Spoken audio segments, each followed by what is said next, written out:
வணக்கம் மக்களே.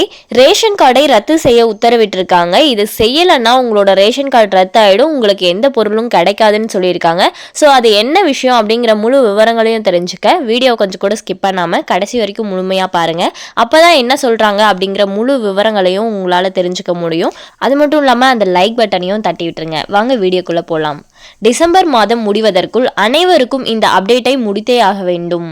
Ration card வைத்திருக்கும் அனைவரும் உடனே ரேஷன் கடைக்கு சென்று இந்த வேலையை முடிக்க வேண்டும். இல்லாவிட்டால் ரேஷன் கார்டு ரத்து செய்யப்படும். ரேஷன் கார்டு என்பது ஏழை மக்களுக்கு அரசு தரப்பிலிருந்து வழங்கப்படும் குடும்ப அட்டையாகும். இதை வைத்து அரசு தரப்பிலிருந்து அரிசி, பருப்பு, கோதுமை, சர்க்கரை, எண்ணெய் போன்ற பொருட்களை மலிவு விலையில் வாங்கிக் கொள்ளலாம். இது மட்டுமல்லாமல் ரேஷன் கார்டு வைத்திருக்கும் குடும்பங்களுக்கு அரசின் மற்ற திட்டங்கள் மூலமாகவும் உதவி கிடைக்கிறது. குறிப்பாக மகளிர் உரிமை தொகை உள்ளிட்ட திட்டங்களின் கீழ் பலன் பெறுகின்றனர். ரேஷன் கார்டை பயன்படுத்தும் மக்களுக்கு உணவு பாதுகாப்பு அமைச்சகம் மூலம் அவ்வப்போது பல வகையான அப்டேட்கள் வழங்கப்பட்டு வருகின்றன. அதேபோல ரேஷன் கார்டு தொடர்பான பல விதிகளை மாற்றுகிறது. அத்தகைய சூழ்நிலையில் ரேஷன் கார்டு வைத்திருப்பவர்கள் சமீபத்திய விதிமுறைகளை அறிந்திருக்க வேண்டும். இதன் மூலம் ரேஷன் கார்டு மூலம் கிடைக்கும் பலன்களை தவறவிடாமல் இருக்கவும் தேவையான பணிகளை சரியான நேரத்தில் முடிக்கவும் முடியும். இந்திய அரசு பல்வேறு வகையான ரேஷன் கார்டுகளை வழங்கியுள்ளது. அனைவருக்கும் வெவ்வேறு விதிகளை உருவாக்கியுள்ளது. தற்போது ரேஷன் கார்டில் PPL ration card, APL ration card, Antyodaya ration card ஆகிய வகைகள் உள்ளன.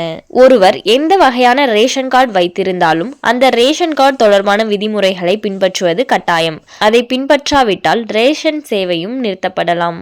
தற்போது ரேஷன் கார்டை பயன்படுத்தும் அனைவருக்கும் KYC சரிபார்ப்பு செய்வது கட்டாயமாக்கப்பட்டுள்ளது. எனவே KYC செய்து கொள்ளாதவர்கள் தங்கள் KYC சரிபார்ப்பை சரியான நேரத்தில் முடிக்க வேண்டும். இந்த லேட்டஸ்ட் அப்டேட் தவிர அனைத்து ரேஷன் கார்டு வைத்திருப்பவர்களுக்கும் மற்றொரு லேட்டஸ்ட் அப்டேட் வழங்கப்பட்டுள்ளது. தேசிய உணவு பாதுகாப்பு சட்டத்தின் கீழ் குறைந்த விலையில் ரேஷன் பெறும் அனைத்து ரேஷன் கார்டுதாரர்களுக்கும் ரேஷனின் அளவை மாற்றி ரேஷன் வழங்கப்படும் என்று அறிவிக்கப்பட்டுள்ளது. முன்னதாக 3 கிலோ அரிசியும் 2 கிலோ கோதுமையும் ரேஷனில் வழங்கப்பட்டு வந்த நிலையில் தற்போது 2 கிலோ கோதுமை மற்றும் 2.5 கிலோ அரிசி வழங்கப்படும். அதாவது அரிசியின் அளவு சற்று குறைந்துள்ளது. அந்தியோதயா ரேஷன் கார்டுதாரர்களுக்கு ஒரு யூனிட்டில் 5 கிலோ ரேஷன் வழங்கப்பட்டு வருகிறது. ரேஷன் கார்டில் உள்ள உறுப்பினர்களின் எண்ணிக்கைக்கு ஏற்ப ரேஷன் வழங்கப்படுகிறது. 35 கிலோ ரேஷன் பெறுபவர்களுக்கு விதிகளின்படி 14 கிலோ கோதுமையும் 21 கிலோ அரிசியும் வழங்கப்படுகிறது. இப்போது 18 கிலோ அரிசி மற்றும் 17 கிலோ கோதுமைக்கு மாற்றம் செய்யப்படும் என்று அறிவிக்கப்பட்டுள்ளது. ரேஷன் கார்டு வைத்திருப்பவர்களுக்கான KYC தொடர்பான தகவல்கள் நீண்ட காலத்திற்கு முன்பே வழங்கப்பட்டன. ஆனால் KYC செய்து கொள்ளாத ரேஷன் கார்டு வைத்திருப்பவர்கள் இன்னும் இருக்கிறார்கள். மறுபுறம் அனைத்து குடிமக்களும் KYC சரிபார்ப்பு செய்ய உணவுத்துறை கட்டாயமாக்கியுள்ளது. எனவே KYC சரிபார்ப்பை முடிக்க வேண்டும். இல்லை என்றால் ரேஷன் வசதி நிறுத்தப்படும். ரேஷன் அட்டைதாரர்கள் KYC சரிபார்ப்புக்கு அக்டோபர் 1 வரை கால அவகாசம் வழங்கியுள்ளது. அதன் பிறகு நவம்பர் 1 வரை கால அவகாசத்தை நீட்டித்தது. பின்னர் மீண்டும் டிசம்பர் 1 வரை நீட்டித்தது. இது போன்ற சூழ்நிலையில் இதற்கு முன் நேரம் கிடைக்கும் போது இந்த அப்டேட்டை முடித்து விட வேண்டும். ரேஷன் கார்டின் பலன்களை தொடர்ந்து பெறுவதற்கு ரேஷன் கார்டு வைத்திருப்பவர் KYC சரிபார்ப்பை முடித்தே ஆக வேண்டும். நாடு முழுவதும் உள்ள மக்களுக்கு ரேஷன் கார்டுகள் வழங்கப்பட்டுள்ளன. மேலும் ரேஷன் பெறவும் அரசின் பல்வேறு திட்டங்களை பயன்படுத்திக் கொள்ளவும் அனைவரும் ரேஷன் கார்டை பயன்படுத்தி வருகின்றனர். இந்திய அரசு இந்த திட்டத்தை முக்கியமாக ஏழை மக்களுக்காக தொடங்கியுள்ளது. இத்திட்டத்தின் கீழ் வழங்கப்படும் ரேஷனில் பகுதியை பொறுத்து சில வேறுபாடுகள் இருக்கலாம்.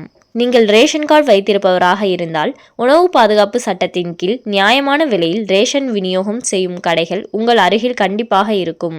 ரேஷன் கார்டு தொடர்பான சமீபத்திய புதுப்பிப்புகள் மற்றும் தகவல்களை பெற நீங்கள் அங்கு செல்லலாம். மேலும் உங்கள் KYC சரிபார்ப்பையும் அங்கே பெறலாம். ரேஷன் கார்டு வைத்திருக்கும் அனைவரும் கால அவகாசம் முடிவதற்குள் அந்த அப்டேட்டை முடிக்க வேண்டும். இல்லாவிட்டால் ரேஷன் உதவிகளை பெற முடியாது. ரேஷன் கார்டில் KYC சரிபார்ப்பை முடிக்காத நபர்களின் பெயர் ரேஷன் கார்டிலிருந்து நீக்கப்படும். மேலும் கால அவகாசம் முடிந்த பிறகு ரேஷன் கார்டு ரத்து செய்யப்படவும் வாய்ப்புள்ளது. ஸோ யாரெல்லாம் இன்னும் KYC முடிக்கலையோ அவங்கெல்லாம் உடனே முடிச்சிருங்க. இல்லைனா உங்கள் ரேஷன் கார்டு ரத்து செய்யப்படலாம் அப்படின்னு சொல்லியிருக்காங்க. அதுக்கப்புறம் உங்களுக்கு தான் கஷ்டம், பொருட்கள் எதுவுமே கிடைக்காதுன்னு சொல்லியிருக்காங்க. அண்ட் இந்த வீடியோவை யாருக்கு யூஸ்ஃபுல்லாக இருக்கும்னு நினைக்கிறீங்களோ அவங்களுக்கும் ஷேர் பண்ணுங்கள். மேலும் இது போன்ற அரசாங்கம் சார்ந்த அனைத்து அப்டேட்களையும் உடனுக்குடனே தெரிஞ்சுக்கணும்னு நினச்சிங்கன்னா மறக்காம நம்ம சேனலை சப்ஸ்கிரைப் பண்ணி பக்கத்தில் இருக்க பெல் ஐக்கானை கிளிக் பண்ணி அதில் ஆளுங்கிற ஆப்ஷனை செட் பண்ணி வச்சுக்கோங்க. அப்போ தான் நம்ம அப்லோட் பண்ணுற வீடியோ உடனுக்குடனே உங்களுக்கு நோட்டிஃபிகேஷனாக வந்து சேரும். அது மட்டும் இல்லாமல் அந்த லைக் பட்டனை தட்டி விட்டுருங்க. தேங்க்ஸ் ஃபார் வாட்சிங்.